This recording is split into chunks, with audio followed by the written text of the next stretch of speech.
একটু বেলা হতেই বৃষ্টি শুরু হয়েছে।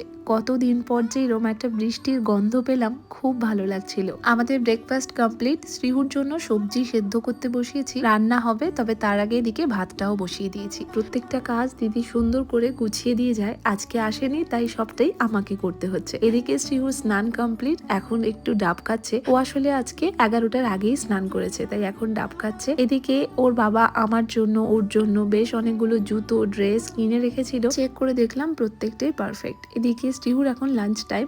ওকে আজকে শুধু সবজিগুলোই একা হাতে খেতে দিয়েছি, বাকি ভাত মাছ ওগুলো আমি খাইয়ে দিয়েছি। ও আজকে খুব সকালে ঘুম থেকে উঠেছিল, তাই খাওয়া দাওয়া করেই ঘুমিয়ে পড়েছে। এখন আমার লাঞ্চ টাইম ছিল ভাত, পালং শাক, ডাল আর পাবদা মাছের আলু দিয়ে ঝোল। খাওয়া দাওয়া করে একটু রেস্ট করতে পারিনি, কারণ এদিকে শ্রীহু উঠে পড়েছে। বাজে এখন 2:30।